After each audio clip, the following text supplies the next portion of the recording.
भारतीय reserve bank के द्वारा से दिसंबर महीने में होने वाली मॉनेटरी पॉलिसी कमेटी की मीटिंग में रेपो रेट में कटौती होने की संभावना है। गुरुवार को अर्थशास्त्रियों ने जानकारी दी कि अक्टूबर महीने में महंगाई दर में कमी आई है। खुदरा महंगाई पर अक्टूबर में रिकॉर्ड 0.25% के निचले स्तर पर पहुंचा है, जो सितंबर महीने में 1.44% था।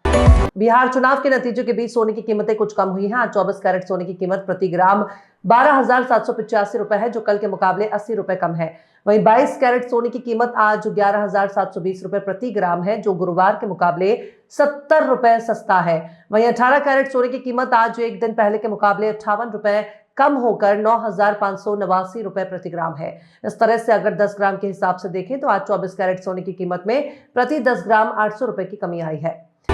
दिल्ली के लाल किला मेट्रो स्टेशन के पास हुए कार ब्लास्ट के बाद से ही अल फलाह यूनिवर्सिटी की मुश्किलें कम नहीं हो रही हैं। अब यूनिवर्सिटी की मान्यता एआईयू की ओर से रद्द कर दी गई है। ऐसे में अब स्टूडेंट्स और उनके पेरेंट्स के मन में ये सवाल है कि अब वहां पढ़ रहे छात्र छात्राओं का क्या होगा। आइए जानते हैं, बताते चलें कि एआईयू से पहले एनएएसी की तरफ से भी विश्वविद्यालय को शो कॉज नोटिस थमाया गया था, जिसमें उस पर गलत जानकारी देने और जनता को गुमराह करने का आरोप लगाया गया था।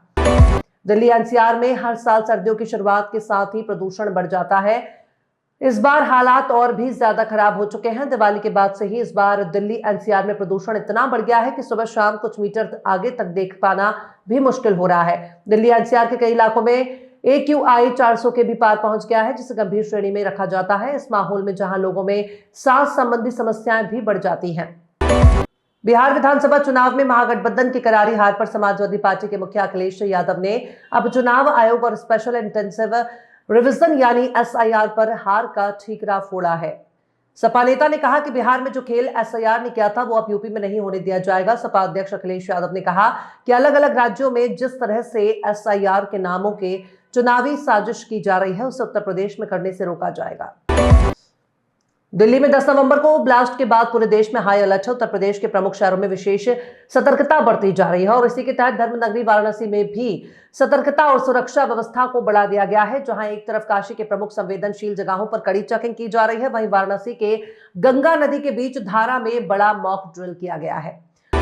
दिल्ली में लाल किला के पास हुए आतंकी हमले की जांच में लगातार बड़े खुलासे हो रहे हैं। हाल ही में जांच एजेंसियों को एक बड़ी जानकारी हाथ लगी है। आतंकियों का प्लान केवल दिल्ली को ही नहीं बल्कि 4 शहरों को दहलाने का था। करीब 8 संदिग्ध आतंकी 4 शहरों में एक साथ सीरियल ब्लास्ट करने की योजना बना चुके थे।